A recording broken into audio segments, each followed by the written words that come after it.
faibles sur cette terre, aide-nous à regarder vers toi et ne pas compter sur les richesses ici présentes, Seigneur. Et merci également parce que nous savons que nous pouvons compter à chaque instant sur toi, Seigneur. Seigneur, ouvrons nos cœurs à ta parole ce matin pour que nous puissions la comprendre, mais la mettre en pratique également. Je te remets également nos malades, Seigneur. Thiago qui n'est pas là, Seigneur, mais d'autres que tu connais, Seigneur, que tu puisses être avec eux, Seigneur, les fortifier, les encourager. Te remettons également, Seigneur, la famille Ferreira, Seigneur, dans cette épreuve, dans la douleur, Seigneur, que tu puisses les aider. Les mots de José sont soulagés, Seigneur, et nous savons qu'il est avec toi. Fortifie-les, Seigneur, et aide-les à chaque instant. Au nom de Jésus-Christ, Amen.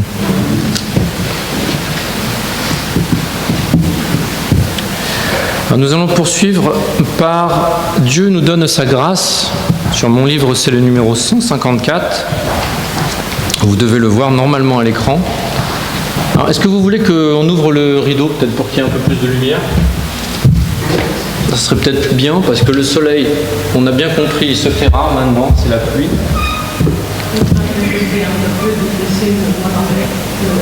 Ah, d'accord. Est-ce que c'est mieux ou pas ? Il y en a qui c'est plus dur. C'est bon ? Bon. Écoutez.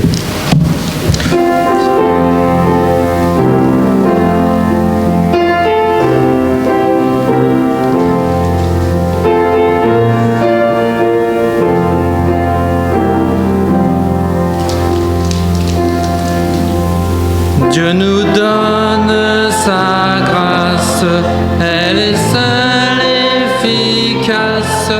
En y croyant, nous sommes sauvés. Et toujours la confiance produit l'obéissance au Sauveur qui nous a rachetés. Si nous croyons, si nous obéissons, le Seigneur est notre appui. Attendons-nous à lui. Le Seigneur est fidèle, abrité sous son aile. Fions-nous à son divin secours. Avançons-nous sans crainte, écoutons sa voix sainte, et qu'ainsi nous progressions toujours. Si nous croyons, si nous obéissons, le Seigneur est notre appui. Attendons-nous à lui. Par sa sainte parole, par l'Esprit qui console, dirigez pas à pas. C'est déjà la victoire, puis un jour dans la gloire, nous le servirons mieux qu'ici-bas. Si nous croyons, si nous obéissons, le Seigneur est notre appui. Attendons-nous à lui. Merci. Alors, des fois, c'est un peu dur de me suivre, parce que je ne fais pas bien les mesures, mais je m'en excuse auprès des musiciens. Quand on fait un petit effort, ça va mieux. Alors, on a pu tester ce chant sans le rideau. Qui trouve que c'est mieux sans le rideau ? Ouais. Avec le rideau, c'est mieux, non ? Vous voyez mieux ? Bon, ok. On va laisser comme ça pour l'instant. Les mains sont assez mitigées. Ok, donc nous allons avoir les annonces. Donc les annonces, nous en avons quelques-unes ce matin, si je ne casse pas le micro.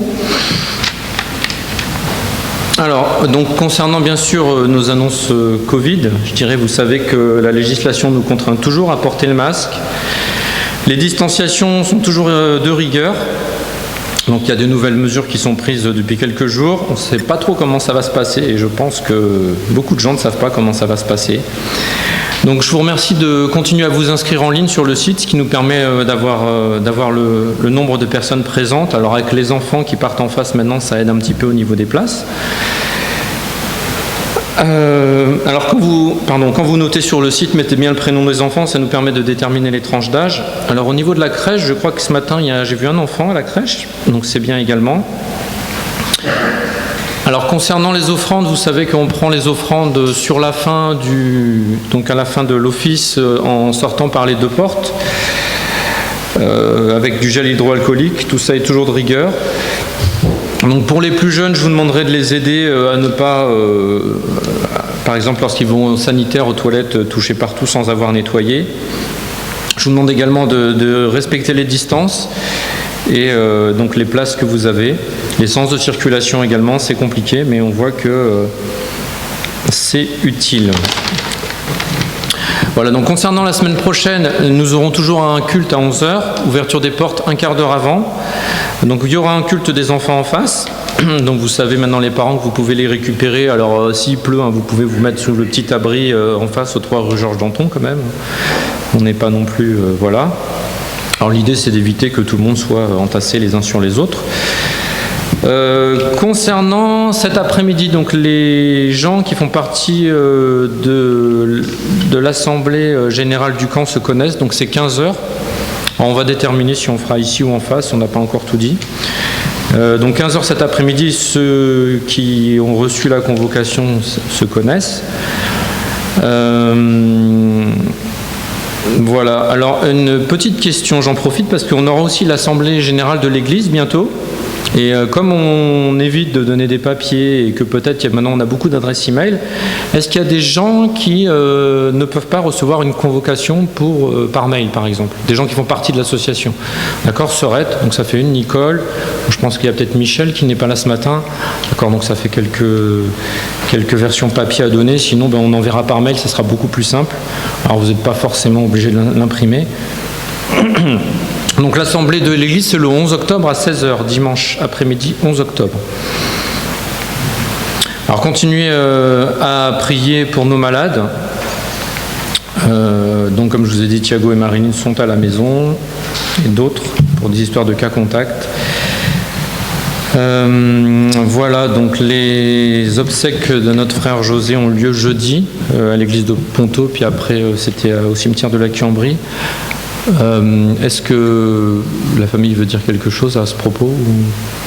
Je vous remercie pour vos prières, pour le soutien, pour des appels que vous avez reçus, qui vous aident bien, des partages, des messages, des accès qu'ils recevaient.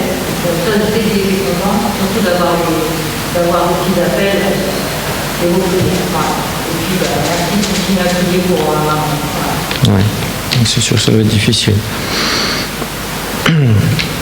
Ok, donc continue à prier pour la famille, et pour Fernanda en particulier.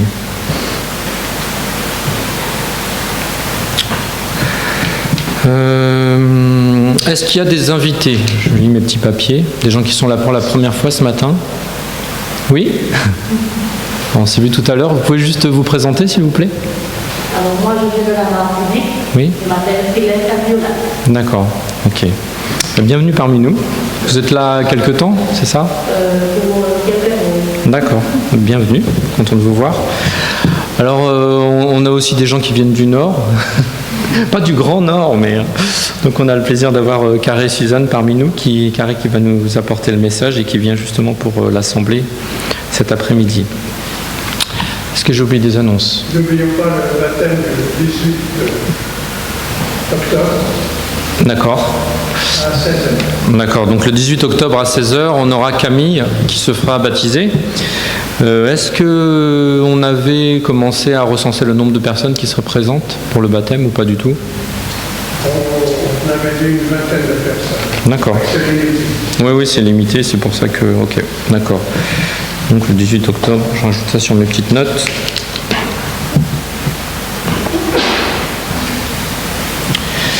Très bien. Est-ce qu'il y a d'autres annonces, sujet de prière?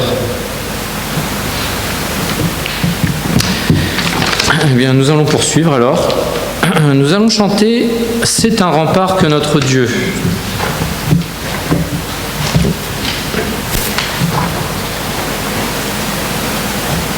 Numéro 349.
Merci. Alors, excusez-moi, je me concentrais trop sur les chants, trop sur les temps et pas assez sur les strophes. Donc, on va rester sur les strophes.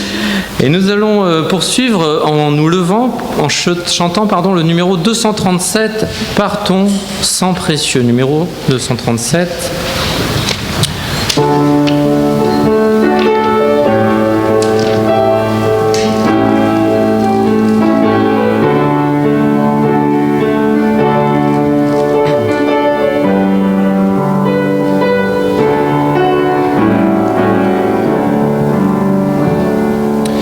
Jésus, pardon précieux, enlève mon iniquité.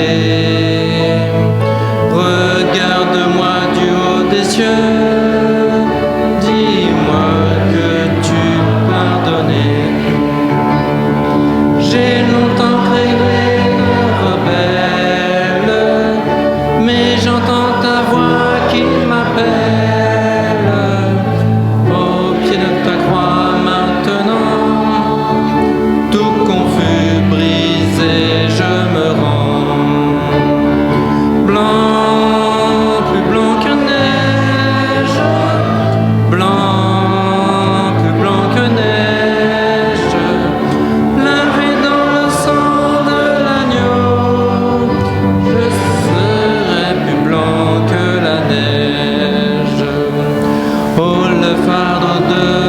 péché. Dieu très saint est trop grand pour moi. Je veux en être délivré.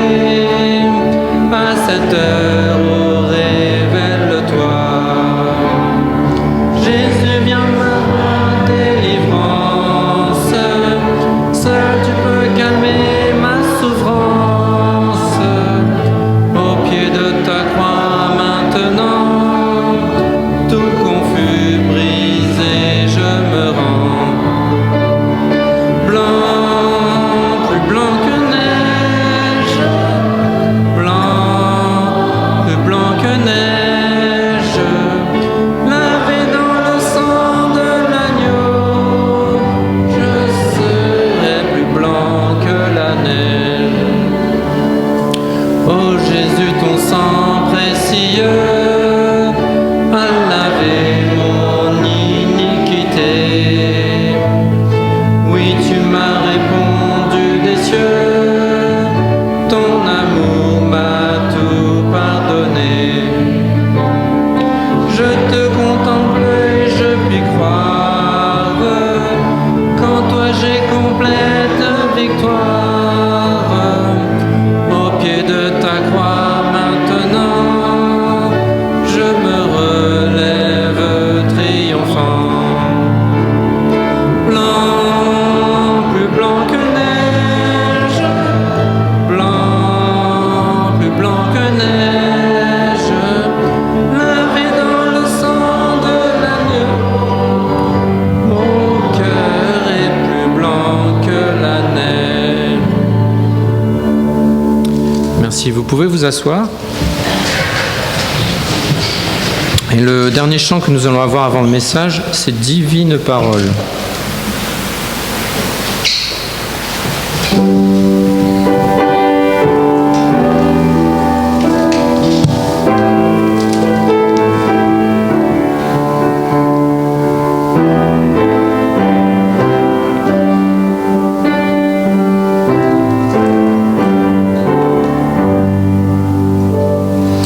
Divine parole qui soutient ma foi, ta clarté console, viens briller en moi. Lorsqu'un voile sombre s'étend sur mon cœur, tu dissipes l'ombre d'un rayon vainqueur. Divine parole qui soutient ma foi, ta clarté console, viens briller en moi. Message si tendre du Sauveur en croix, qu'il est doux d'entendre ces mots, viens et crois.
viens briller en moi. Que le Seigneur bénisse sa parole. Je vais laisser la place à Carrie.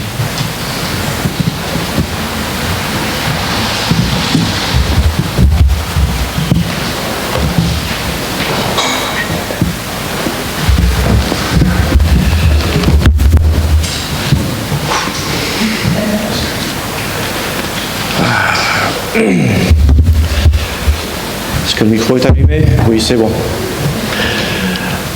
Sinon, j'essaierai de parler plus fort. Je sais pas, j'imagine que ça a déjà été dit, mais j'ai l'impression d'être dans le pape mobile. Mais je suis protégé, je peux dire ce que je veux. J'ai un écran pour me protéger derrière.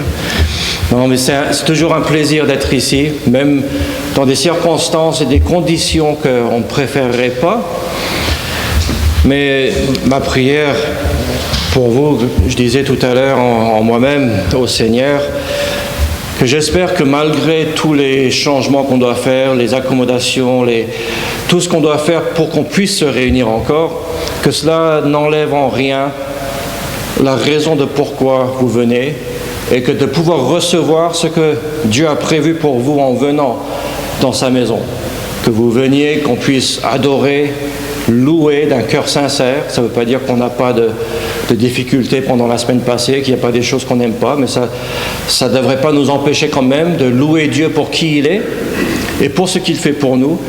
Que vous puissiez venir avec un cœur et un esprit ouvert, prêt à pas seulement entendre, mais d'écouter la parole de Dieu, d'avoir un cœur enseignable, qu'on puisse venir ensemble malgré les conditions qui nous sont imposées et de toujours avoir un cœur sensible à l'enseignement de ce que Dieu voudrait nous apporter. Et que malgré les distances qu'on doit se garder les uns des autres, que cela n'empêche pas la communion fraternelle quand même. On vient ensemble pour se voir. J'imagine que la plupart d'entre vous, quelques exceptions près, vous ne voyez rarement pendant la semaine. Les seules fois que vous vous voyez, c'est quand vous venez à l'église ensemble. Donc, même s'il faut attendre et aller dehors et suivre les restrictions, il faut obéir aux règles qui nous sont données, mais que cela n'empêche pas une communion fraternelle quand même.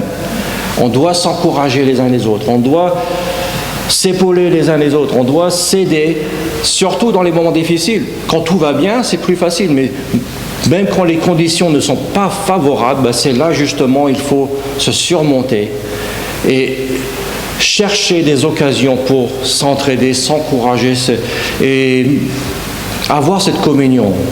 On n'a pas cette communion avec les inconvertis. On a des personnes, on a des connaissances, des personnes, même on peut avoir des affinités avec certains inconvertis, soit des voisins ou des personnes avec qui on travaille, des collègues, des connaissances de longue date.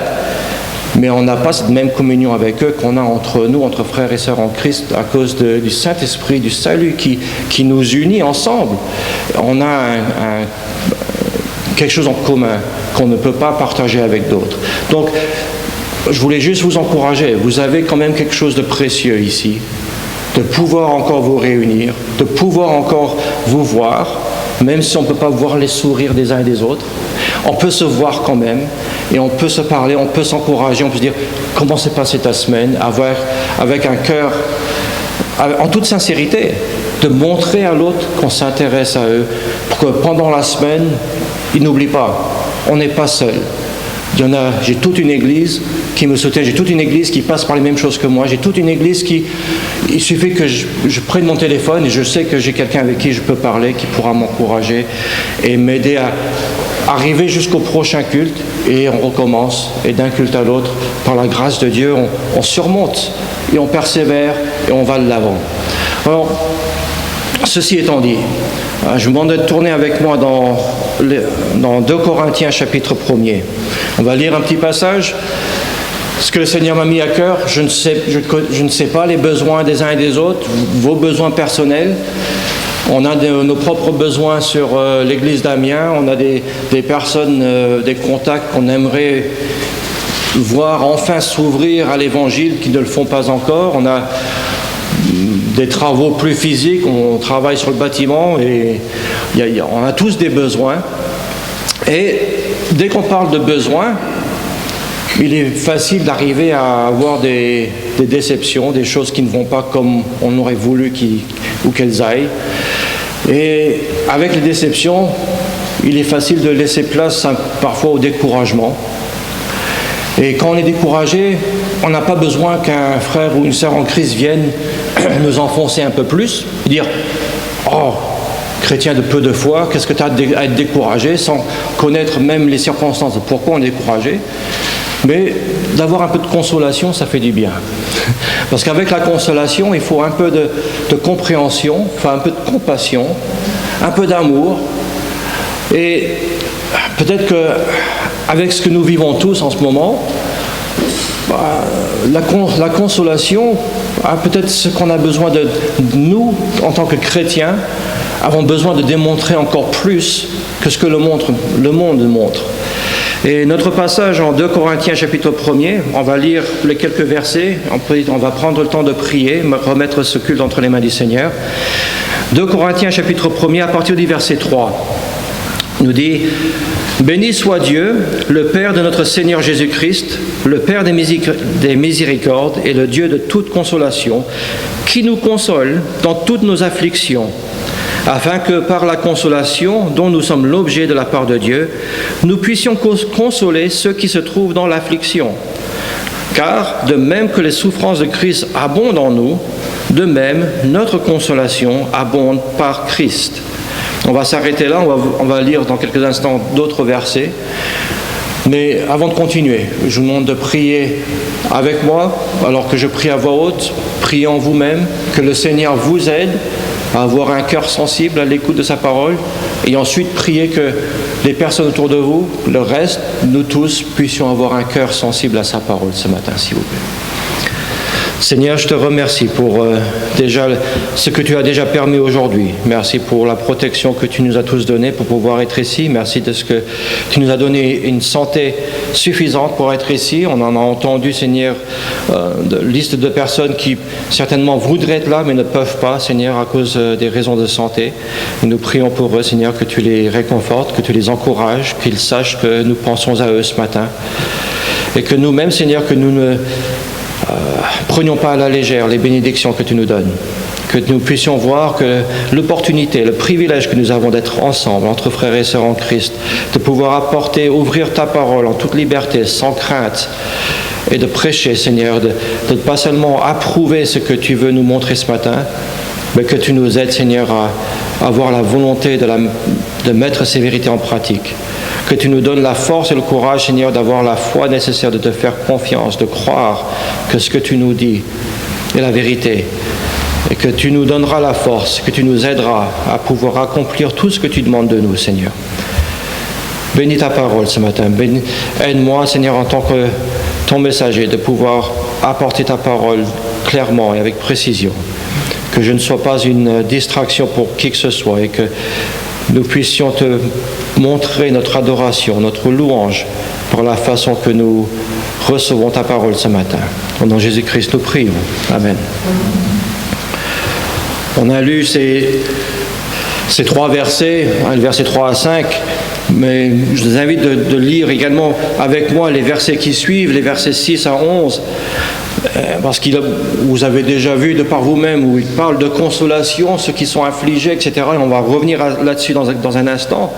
Mais il ne s'arrête pas là. C'est l'apôtre Paul qui parle aux chrétiens de Corinthe, et verset 6, il dit « Si nous sommes affligés, c'est pour votre consolation et pour votre salut. » C'est quand même quelque chose. Je suis affligé, mais c'est pour votre bien.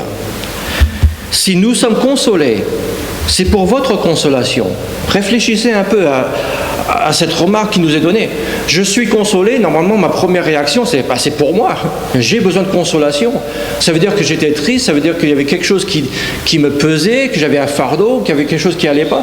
Mais j'ai été consolé, c'est donc pour mon bien. Mais là il dit, si nous sommes consolés, c'est pour votre consolation.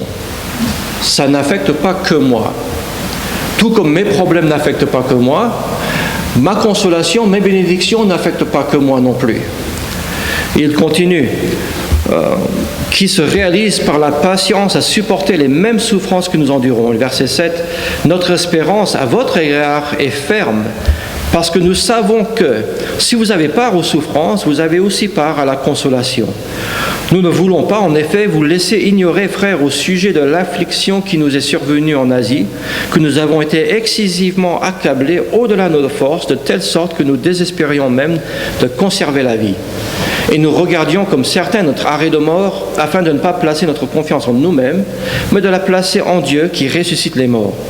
C'est lui qui nous a délivrés et qui nous délivrera d'une telle mort. Lui de qui nous espérons qu'il nous délivrera encore. Vous nous assistez vous-même de vos prières, afin que la grâce obtenue pour nous par plusieurs soit pour plusieurs une occasion de rendre grâce à notre sujet. Quand nous disons, comme il a été dit ce matin, priez pour tel frère, priez pour moi, etc., ce n'est pas juste des paroles parce que c'est les choses à dire entre chrétiens, c'est parce que ça fait une différence. Vous nous avez assisté, il nous dit, par vos prières. Vos prières n'étaient pas inutiles. Dieu les a entendues, Dieu a répondu, et j'en suis la preuve. Et maintenant, à cause de réponses que j'ai reçues par vos prières, j'ai été béni et vous êtes bénis. Ce n'est pas juste une phrase à dire « priez pour moi » ou « priez pour tel frère ». Ça fait une différence. Prenons ça à cœur et croyons, plaçons notre foi que nos prières font la différence, pas seulement dans ma vie, mais dans la vie des personnes pour qui je prie, même si je n'entends pas de retour de comment Dieu les a délivrés, ou comment Dieu a pourvu, ou comment Dieu a protégé. Que moi, je n'entende pas de retour, ça ne change en rien du fait que Dieu agit à travers la prière d'un croyant qui place sa foi en Dieu. Mais bon, je ne sais pas si vous avez remarqué, dans ces quelques passages, rien que en 7 versets, dans ce premier chapitre de 2 Corinthiens, nous retrouvons le mot « consoler » 9 fois. 9 fois en 7 versets, il parle de consoler, consolation. Vous êtes consolés, je suis consolé. Et dans ces mêmes 7 versets, le mot « affligé » et « souffrance » est retrouvé 6 fois, parce qu'il faut l'un pour avoir l'autre. On sait que l'apôtre Paul n'est pas quelqu'un qui est ignorant de ce que c'est que de souffrir, n'est-ce pas? Lui-même, avant même d'être sauvé sur la route de Damas, il était la cause de pourquoi beaucoup de chrétiens souffraient. Lui-même était celui qui allait persécuter l'Église et les chrétiens. C'est lui qui ne se satisfaisait pas de rester dans sa ville. Il allait dans les villes voisinantes, il allait les chercher, il les poursuivait. Il voulait les mettre en prison et faire tout ce qu'il pouvait pour arrêter. Il était la cause de pourquoi des chrétiens étaient persécutés. Et maintenant, il est de l'autre côté. Il est celui qui reçoit la persécution à cause de sa foi, à cause de son obéissance. Il connaît très bien le sujet de la persécution, d'un côté comme de l'autre. Et il en parle. Il dit, je comprends vos afflictions, je comprends que vous passez par des moments difficiles, et je comprends que ce n'est pas agréable. Jamais est-ce qu'on voit l'apôtre Paul parler des afflictions, de la persécution, comme quelque chose d'agréable. Mais à chaque fois, il en parle comme ici. Nous avons la promesse de la consolation au milieu des afflictions. Nous avons la promesse que nous pouvons garder la joie de notre salut, même au milieu des épreuves et des difficultés. Même alors qu'on est persécuté et presque mis à mort, comme il le dit dans les versets 8 à 9, où il dit on n'y croyait plus, on est dans une situation où on pensait que si Dieu n'en avait pas fini avec nous, qu'il allait être obligé de nous ressusciter des morts. Mais même là, ça n'enlève pas ma joie de servir le Seigneur. Ça n'enlève pas le fait que je sais que j'ai une consolation en Christ. Et il savait que les souffrances, ce n'était pas la fin. Ça fait mal, c'est pénible, ce n'est pas agréable, mais ce n'est pas la fin non plus. Et je penserais, en tant que chrétien, ça ne devrait pas être nécessaire d'encourager, de dire à un autre chrétien qu'il faut savoir encourager les frères et sœurs en Christ. On penserait que ça devrait être quelque chose de normal pour un chrétien de vouloir faire cela. Mais force est de constater, on a besoin encore, même nous, croyants, qui avons tout reçu de Christ, on a besoin d'être rappelés que nous devons être plus rapides à consoler que de juger. Qu'on doit être plus rapide à montrer de la compassion que d'arriver à des conclusions hâtives, que de juger les motivations. On doit être beaucoup plus rapide à vouloir le bien de l'autre, à vouloir aider, construire, édifier, consoler. Et non dire pourquoi est-ce que tu es déprimé, pourquoi est-ce que tu es triste, pourquoi est-ce que tu te laisses influencer autant par telle ou telle chose dans ta vie. Tu ne devrais pas. Même si c'est vrai qu'elle ne devrait pas, d'abord commencer avec un peu de compassion, d'abord commencer avec un peu de compréhension, d'abord commencer avec un peu de compassion pour ensuite apporter des vérités bibliques, dire mais n'oublie pas, Dieu a dit que c'est vrai que ce n'est pas agréable, mais n'oublie pas, Dieu peut te permettre à surmonter tel ou tel problème de telle façon. Ne tourne pas le dos à Dieu. Et c'est une grande différence entre ça et d'aborder quelqu'un qu'on voit qui est en train de souffrir, de voir quelqu'un qui est en train de se laisser écraser par ses fardeaux et de l'accabler encore plus, de rajouter d'autres fardeaux sur son dos en disant « mais chrétien de peu de foi, tu sais mieux que ça ». Et dire « non ». À 9 reprises en 7 versets, il parle « consoler ». Que Dieu m'apporte la consolation pour que je puisse savoir comment te consoler toi, dans tes besoins, dans tes peines. Et pour faire brièvement, j'aimerais juste voir justement les deux choses. On l'a mentionné un petit peu, ça pourra aider à aller un peu plus vite. Je voudrais voir le témoignage de Paul par rapport à la consolation et ensuite l'exhortation que Paul donne, qu'il voudrait nous voir, nous en tant que chrétiens, par rapport à la consolation. Pour reprendre ce passage en 2 Corinthiens chapitre 1, si on reprenait à partir du verset 1er, il dit « Paul, apôtre de Jésus-Christ, par la volonté de Dieu, et le frère Timothée à l'église de Dieu qui est à Corinthe, et à tous les saints qui sont dans toute l'Achaïe, que la grâce et la paix vous soient données de la part de Dieu, notre Père du Seigneur Jésus-Christ. Béni soit Dieu, le Père de notre Seigneur Jésus-Christ, le Père des miséricordes et le Dieu de toute consolation. » Presque toutes les lettres de l'apôtre Paul commencent avec ce qu'on appelle, comme ici, une doxologie. C'est-à-dire, il commence ses lettres avec une introduction, comme ici, qui donne gloire à Dieu pour qui il est, autant que pour ce qu'il fait, mais surtout pour qui il est, il pousse à l'adoration, il pousse, il dit, peu importe ce par quoi tu passes, peu importe où tu te trouves dans ta vie chrétienne, peu importe si tu sois un nouveau converti ou un chrétien aguerri, peu importe. Avec une telle introduction, on est poussé à l'adoration et à dire « oui, c'est vrai ». Comme il dit au verset 3, « béni soit Dieu, loué soit Dieu, gloire à Dieu ». Parce que peu importe ce par quoi je passe, je ne peux pas passer par quelque chose qui puisse me donner raison pour dire « Dieu ne mérite pas d'être glorifié, Dieu ne mérite pas d'être béni, Dieu ne mérite pas d'être loué ». Alors peu importe par quoi je passe, loué soit Dieu. Béni sois-tu pour qui tu es, parce que même si moi je ne comprends pas tout le raison du pourquoi tu permets certaines choses, je sais que tu es en contrôle, et je sais que tu m'aimes, et je sais que tu veux ce qu'il y a de meilleur pour moi. Alors même si moi, dans mon intelligence et dans ma faiblesse, je ne comprends pas tout, ça ne m'empêche pas de commencer à dire « Seigneur, béni sois-tu. Gloire à toi. » Parce que tu es le Dieu très haut. Tu mérites louange, tu mérites respect, tu mérites la gloire. Et pratiquement toutes les lettres de Paul commencent avec cela. Et pourtant, Paul était un homme qui a connu de grandes souffrances. Il a connu la persécution, je dirais, pratiquement de façon quotidienne. On a lu les versets 8 à 10 tout à l'heure, n'est-ce pas, où il dit « Nous ne voulons pas en effet vous laisser ignorer, frères, au sujet de l'affliction qui nous est survenue en Asie. » Bon, d'accord, il a encore une affliction, mais il dit que nous avons été excessivement accablés. On savait que, excusez ma terminologie, mais l'apôtre Paul, ce n'était pas une mauviette. Hein, c'était quelqu'un qui il savait prendre les coups.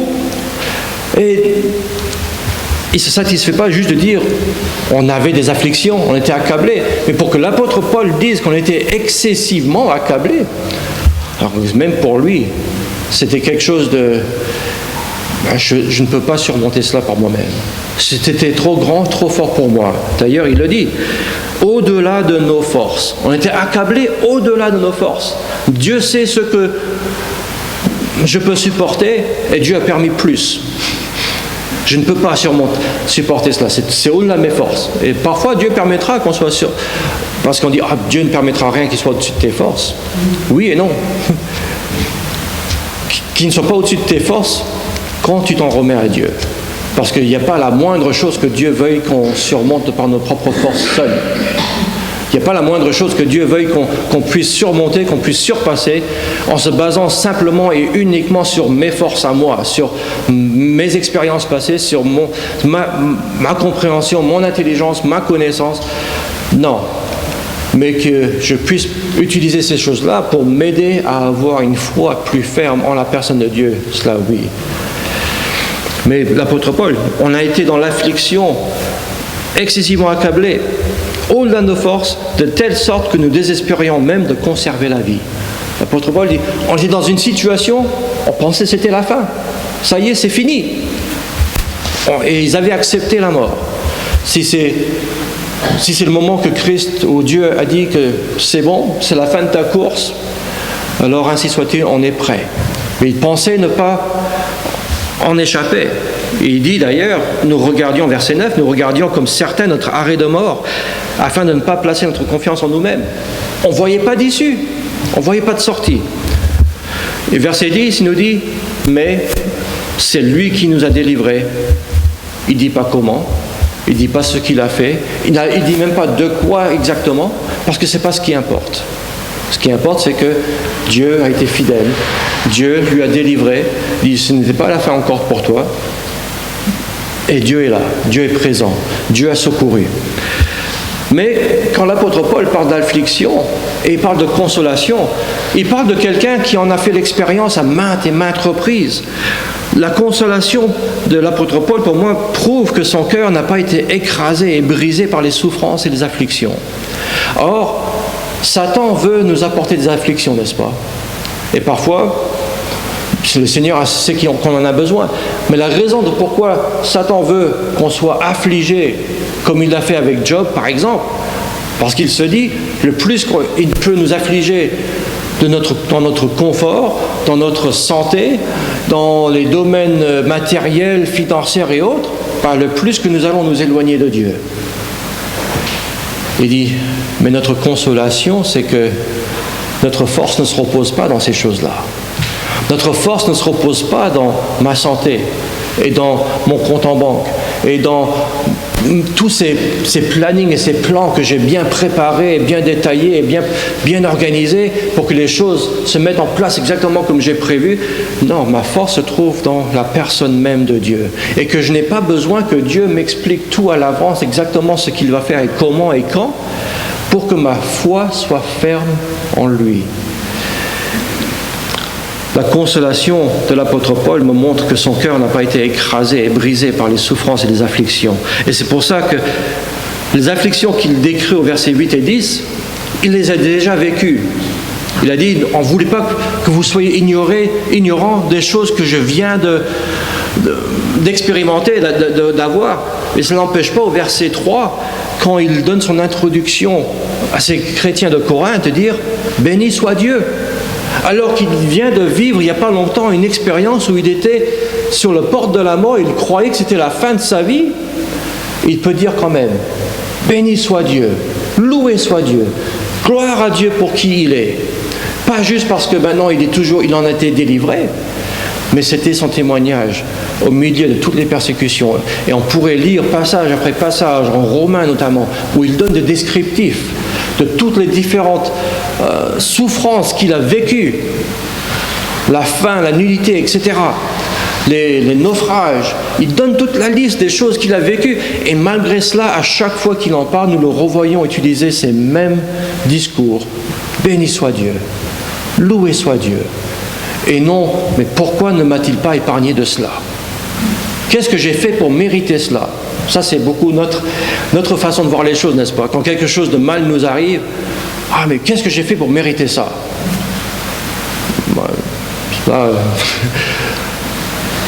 Peut-être que justement, Dieu le permette pour que on puisse s'en retourner vers lui. Seigneur, est-ce que j'ai fait quelque chose pour te déplaire?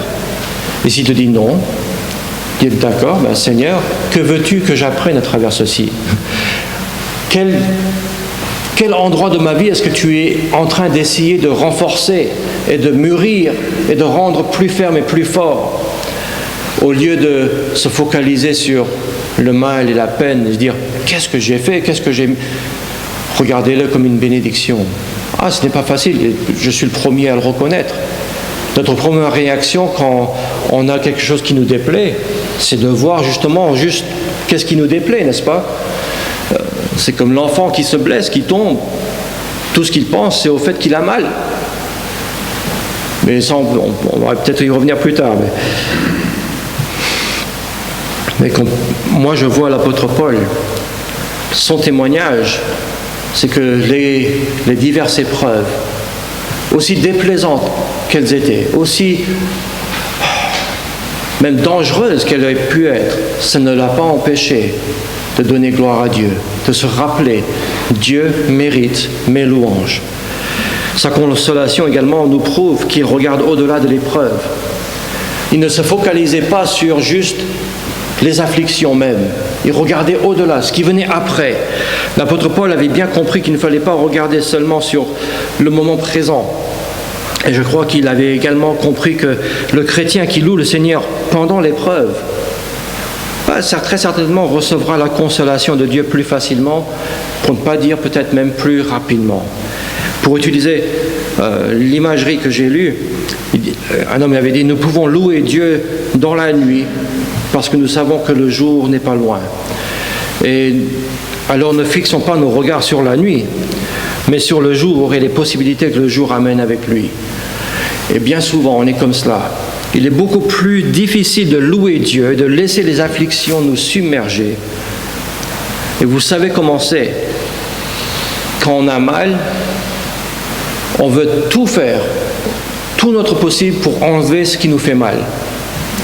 Alors que peut-être, parfois, Dieu permet cette chose qui nous fait mal pour nous aider à grandir, à nous rendre plus forts, à apprendre quelque chose. Et comme on va le voir peut-être dans un instant, c'est même peut-être pas pour notre propre bien à nous, mais il veut nous faire passer par cette expérience pour que nous puissions savoir aider quelqu'un d'autre qui vont passer par des expériences similaires. Ça n'a pas toujours tout à voir avec moi. Et c'est ça le plus dur, parce que c'est moi qui ai mal en ce moment. C'est moi qui souffre. C'est moi qui passe par un moment désagréable. Alors je veux qu'on fasse attention à moi. Et c'est là, j'en reviens à l'illustration de l'enfant qui tombe, qui se fait mal, qui s'écorche le genou ou quelque chose. Vous savez comment font les parents souvent. S'il n'a pas vu ce qui s'est passé, on dit mais pour savoir exactement quel mal il ou elle a, qu'est-ce qui s'est passé? Et l'enfant pleure tellement qu'on ne comprend rien. J'ai mal, et l'autre il me poussait. On ne comprend rien. Alors la première chose qu'on doit faire, c'est calmer. Et parfois pour calmer, il faut faire penser à autre chose que ce qui lui fait mal. Et peut-être même, on va lui promettre, dire, calme-toi, si tu m'expliques bien, si tu me laisses nettoyer là où tu fais mal et penser ta plaie, il y aura un bonbon après ou une glace ou quelque chose. Et on l'amadoue, on le fait penser à ce qui vient après. Ah, si je me tais, si j'arrête de crier meurtre et je vais mourir, je vais avoir une glace. Ça vaut le coup. Et souvent, nous en tant que chrétiens, on fait pareil. On a mal, le mal est réel. L'enfant a réellement mal, il s'est écorché, il saigne, il a besoin qu'on le soigne, mais pour le soigner, il faut lui faire peut-être un peu plus mal, parce qu'il faut mettre un peu d'eau, il faut mettre un peu d'antiseptique, et puis ça va piquer encore plus, il faut mettre le sparadrap dessus. Il faut passer par ces étapes. Nous, on sait que ça va faire un peu plus mal, mais on sait que c'est pour le bien. Et on a du mal à comprendre ça dans le domaine spirituel. On le fait tout le temps avec les enfants autour de nous, mais on a du mal à l'accepter pour nous. Quand Dieu nous permet d'avoir mal, on le juge lui. Pourquoi est-ce que tu n'as pas empêché ça d'arriver? Pourquoi est-ce que tu aurais pu, Seigneur, empêcher cela? Tu dis oui, mais ça ne t'aurait pas apporté le bien qu'il te faut. Et une fois que ça t'est arrivé, il faut encore que tu aies un peu plus mal parce que ça fait partie du traitement pour t'aider à te soigner, pour que tu apprennes bien la leçon, pour que tu sois plus ferme et encore plus fort dans ta foi, parce que je sais que moi, dans le futur, tu vas avoir un autre problème qui sera bien plus grand, et pour que celui-là t'empêche de voir bien plus mal, je te prépare maintenant. Arrête de regarder et focaliser sur la peine présente et regarde dans les promesses à venir. Dieu ne nous a-t-il pas rempli sa parole de promesses pour nous encourager, nous consoler, nous dire les souffrances présentes ne sont que passagères, elles ne sont pas inutiles non plus. Les problèmes et les difficultés présentes ne sont jamais pour aucune raison. Parfois, je les cause moi-même. Mais même quand je suis fautif du mal par lequel je passe, j'ai un Dieu qui me promet d'être un Dieu de compassion et de miséricorde, d'amour. Un Dieu qui promet d'utiliser même mes torts pour mon bien. Toute chose concourt au bien de ceux qui aiment Dieu. Même mes faiblesses. Quand je m'en remets et soumets enfin à lui, quand je lui fais enfin confiance, quand je me lui dis « Seigneur, je m'en remets réellement à toi », même quand j'ai tort, Dieu peut tourner ces choses en bien pour m'aider à grandir et peut-être aider quelqu'un d'autre à être consolé, aider quelqu'un d'autre à grandir. Parce que c'est ce que j'aimerais qu'on prenne le temps de regarder très brièvement. On ne va pas avoir le temps de voir tout ce que j'aurais voulu partager avec vous, mais ce qui me ressort le plus avec l'exhortation de Paul, c'est ce que nous voyons dans le verset 4 et 6. Verset 4, il dit, le verset 3, il termine en disant « Le Père des miséricordes est le Dieu de toute consolation qui nous console ». Remarquez, dans toutes nos afflictions, pas seulement après toutes nos afflictions, mais pendant, dans. Mais ensuite, ces deux petits mots qui font toute la différence. Afin que. Voici la raison sur pourquoi Dieu nous console dans nos afflictions. Ce n'est pas juste pour que nous soyons consolés, afin que par la consolation dont nous sommes l'objet de la part de Dieu, nous puissions consoler ceux qui se trouvent dans l'affliction. N'avez-vous jamais regardé les problèmes par lesquels vous passez comme étant des enseignements que Dieu vous permet d'avoir pour pouvoir consoler quelqu'un d'autre? C'est rare qu'on regarde nos problèmes de cette façon-là. Nos problèmes, on les regarde comme quelque chose qu'on veut effacer au plus vite. Je vais tout faire, tout mettre en ordre pour faire en sorte que mes problèmes s'en aillent le plus rapidement possible. Et je le comprends, je le fais aussi. Mais n'oublions pas la vraie raison de ces problèmes, la vraie raison de ces difficultés. C'est pour que nous puissions apprendre par la consolation que Dieu nous donne à savoir comment consoler les frères et sœurs en Christ qui sont autour de nous. Ce n'est pas une vue populaire, mais je crois qu'au vu de ce passage, c'est biblique de dire que nous devons accepter les afflictions pour que nous puissions avoir les outils nécessaires pour consoler les autres. Dieu ne désire pas simplement à ce que nous consolons les uns les autres, mais comme toujours, Dieu désire nous équiper pour nous rendre capables d'apporter les consolations aux autres. Remarquez que nous devons avoir le désir de consoler, peu importe la raison pourquoi notre frère ou sœur est en peine. Peu importe l'affliction que traverse l'autre, là aussi, même si c'est de sa faute, notre désir est toujours d'avoir la réconciliation, la consolation, et non le jugement et la séparation. Il y a pas mal de versets dans la Bible qui nous parlent de nous séparer de certaines personnes. Mais croyez-moi qu'il y a énormément, beaucoup plus de versets qui nous parlent de réconciliation. Et de mettre les choses en ordre les uns avec les autres. Et ce n'est pas un hasard, peut-être parce que Dieu sait très bien que nous avons, beaucoup de mal à faire ce que lui fait envers nous, c'est-à-dire d'être lent à la colère et riche en bonté. Nous, on est rapide à juger et lent à pardonner. Remarquez également qu'il dit qu'on doit vouloir consoler sans condition. Remarquez aussi qu'il parle du fait que chaque fois, on doit consoler et non régler le problème pour l'autre. C'est très important. Je ne me rappelle pas d'un verset dans la Bible qui nous dit que moi, en tant que chrétien, je me dois de régler le problème de mon frère et sœur en Christ. Je dois donner mon soutien, je dois donner mon aide, je dois apporter toute l'aide que je puisse apporter. Je dois, comme ici, consoler, je dois encourager, je dois édifier, je dois exhorter. Il y a même le passage qui s'y apporte le plus proche serait celui qui nous encourage de nous porter les fardeaux les uns des autres. Mais même là, il ne dit pas de porter le fardeau de l'autre. C'est « je t'aide à porter ton fardeau pendant que tu m'aides à porter le mien ». Je garde le mien et je tiens le tien. Tu gardes le tien et tu tiens le mien aussi. On s'aide à porter le fardeau les uns des autres. On s'encourage mutuellement. On s'encourage pas régler les problèmes des autres. Parce que c'est à vous de régler votre problème entre vous et le Seigneur. Nous, on est là pour encourager. Vous aider à ne pas succomber sous le poids du fardeau. Vous aider à ne pas être détourné par peut-être la philosophie du monde et les idées humanistes et autres. Dire non, voici ce que la Bible dit, et de le faire avec amour, avec sincérité, et de, en même temps, être un exemple. Pour que ma consolation puisse être une source de consolation pour vous, parce que pour que vous puissiez voir, je me rappelle, il est passé par un moment difficile, lui aussi. Mais il a réussi à traverser. Il n'a pas abandonné. Il ne s'est pas laissé écraser. Il ne s'est pas détourné de la foi.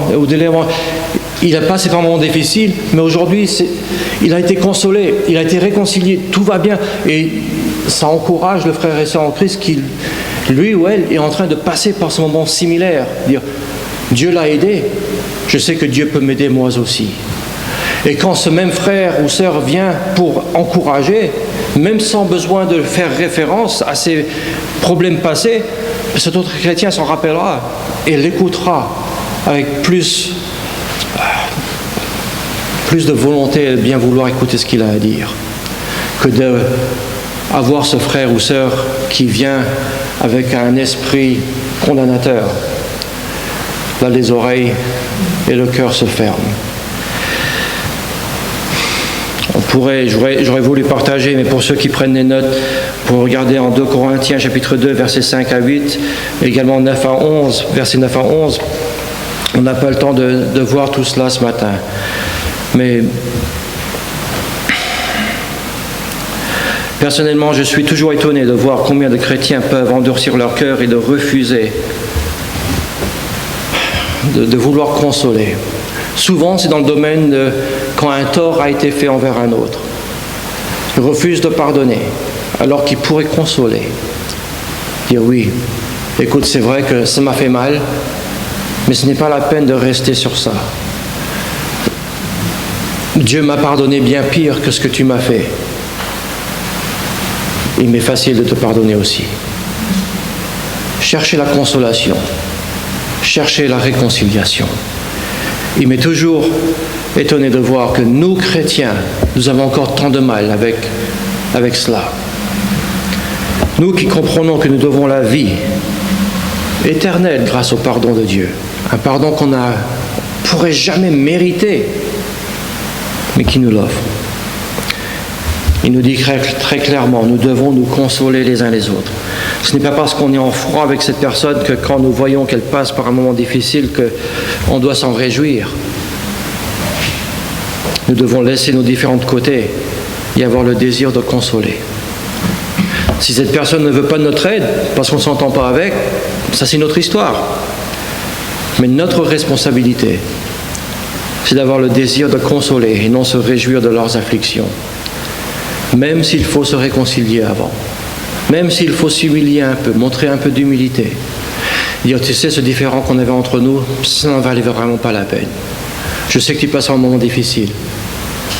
Je suis là pour te soutenir, je suis là pour t'aider. Est-ce qu'il y a quelque chose que je puisse faire pour toi? Sache que je prie pour toi. Sache que je veux ce qu'il y a de meilleur pour toi. Pouvons-nous faire cela les uns pour les autres? On sait bien que ce n'est pas le monde qui feront ça pour nous, mais c'est nous qui devons faire ça pour chacun d'entre nous. Sommes-nous prêts à faire ce genre de sacrifice? Si vous n'avez pas besoin d'être consolé aujourd'hui, alors vous devrez pouvoir faire comme le verset 3, très facilement, comme l'apôtre Paul, dire « Béni soit Dieu, louez-le, gloire à Dieu ». Vous avez besoin de consolation? Peut-être que si vous commencez avec la même chose, en louant Dieu, en bénissant Dieu, que votre optique va peut-être changer. Et vous serez plus focalisé sur ce qui vous fait mal, par le problème par lequel vous passez, et vous replacerez votre vision, votre cœur sur Dieu. Il pourra vous aider à commencer à voir le jour qui va dépasser la nuit. Vous avez la possibilité de consoler quelqu'un aujourd'hui, alors faites-le. Qui sait, peut-être que la semaine prochaine ou le mois prochain, c'est vous qui allez avoir besoin de consoler. Dieu permet des afflictions et des souffrances dans notre vie pour une bonne raison. Il ne s'attend pas à ce qu'on se réjouisse des afflictions, mais il s'attend à ce qu'on puisse se réjouir en lui malgré les afflictions. Ce n'est pas que négatif. Dieu désire utiliser les expériences désagréables comme un outil, ou plutôt comme un médicament que nous pouvons appliquer sur les autres. Voici ce que Dieu m'a aidé dans mes afflictions. Et Dieu peut faire de même pour vous.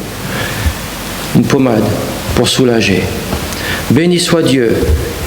Qu'est-ce qu'il dit après? Béni soit Dieu, le Père de notre Seigneur Jésus-Christ, le Père des miséricordes. Des miséricordes, qui ne nous donne pas ce qu'on mérite. Et le Dieu de toute consolation. Louons-le de tout notre cœur, sans retenue, avec joie. Regardons avec anticipation les bénédictions à venir. La nuit va passer, Dieu l'a promis. Louez le Seigneur et considérez le besoin des autres. Soyez rapides à vouloir consoler, avec compassion, peu importe le besoin et les difficultés que l'autre est en train de passer. Que le Seigneur puisse, à travers chacun d'entre nous, puisse être honoré et glorifié, pas seulement quand on chante ensemble, mais par la manière qu'il nous voit nous traiter les uns les autres pendant toute la semaine. Prions s'il vous plaît. Je laisserai Frère Wesley venir et terminer comme vous en avez l'habitude. Seigneur, je te remercie pour le fait que tu es le Dieu de toute consolation, que tu es, ta parole nous dit dans les psaumes, ta miséricorde dure à toujours. Merci Seigneur de ce que tu aimes apporter la consolation, que tu nous as promis de ne jamais nous laisser, jamais nous abandonner, de ne jamais être ignorant de ce qui se passe dans notre vie et de ne jamais permettre quoi que ce soit qui ne soit pas ce qu'il y a de bien pour nous, même si nous-mêmes on ne comprend pas toujours, Seigneur. Aide-nous à avoir une foi en toi qui ne soit pas juste des paroles, mais qui soit une foi active. Aide-nous, Seigneur, à avoir une foi qui t'honore et te glorifie. Que nous puissions te louer et te glorifier à n'importe quel moment dans notre vie. Aide-nous, Seigneur, à être une consolation les uns pour les autres et aide-nous à être un témoignage envers les inconvertis. Au nom de Jésus-Christ, nous prions. Amen.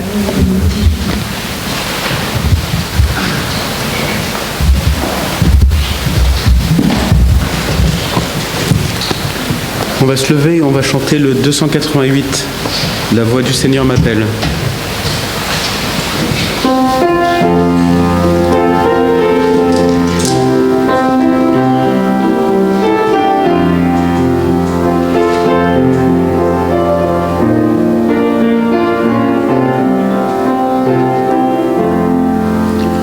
La voix du Seigneur m'appelle, prends ta croix et viens, suis-moi.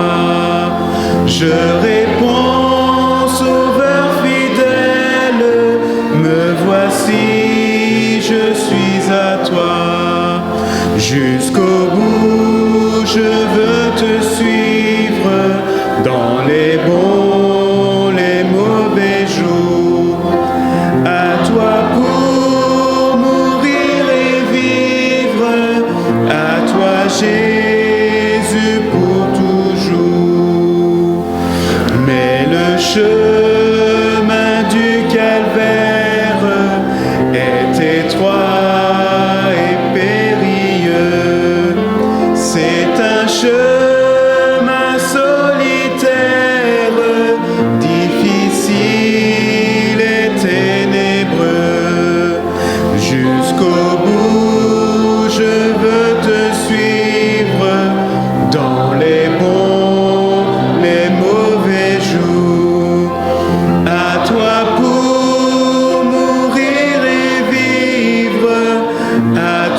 Jésus pour toujours. Il faut quitter ce qu'on aime, savoir être mal jugé, endurer l'injure même du monde, être méprisé. Jusqu'au bout, je veux te suivre dans les bons, les mauvais jours. À toi pour mourir et vivre, à toi Jésus pour toujours. Bien, avant de se quitter, je pense que cela nous a parlé. Un message qui nous concerne tous. Donc nous allons baisser la tête, s'il vous plaît. Prier avant de se séparer. Mais juste avant, les têtes baissées, s'il vous plaît, les yeux fermés. Je veux vous encourager à remettre toutes les difficultés que vous pouvez rencontrer dans les mains de Dieu. Donc si c'est votre cas et vous en êtes conscient, s'il vous plaît, levez la main à l'instant et baissez la main. Vous voulez que le Seigneur vous aide dans ces situations. Oui, merci, merci, baissez la main, c'est oui. Effectivement, nous traversons très souvent, certes des obstacles, des difficultés différentes, mais parfois nous ne pensons pas à les remettre au Seigneur et reconnaître que c'est pour notre bien malgré tout. Nous apprenons des choses dans les difficultés, comme le message nous l'a dit, les enfants, parfois un enfant tombe, mais c'est aussi pour apprendre à marcher. Il va se faire mal, mais ça va l'aider. Seigneur, merci pour ceux qui ont non seulement entendu le message, mais reçu dans leur cœur ce message que Dieu nous donne, et aide-nous, pas seulement aujourd'hui, mais dans le reste de notre vie, à regarder vers toi et remettre toutes ces choses en ton nom et nous aider à ce que nous soyons toujours disposés à te rendre grâce jour après jour. Dans le nom de Christ que nous prions. Amen. Amen. Voilà, je vous souhaite une bonne semaine. Alors pour les sorties, asseyez-vous, sauf le premier rang et le dernier rang. On sort d'une certaine manière.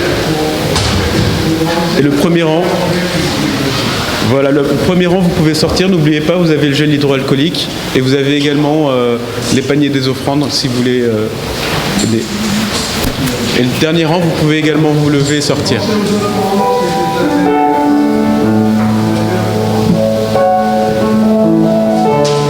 N'oubliez pas, pour ceux qui sont concernés, l'AG à 15h pour le camp.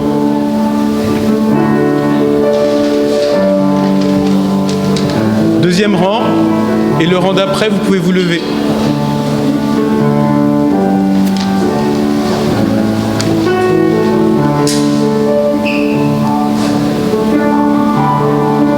Vous pouvez vous lever le troisième rang et le dernier rang.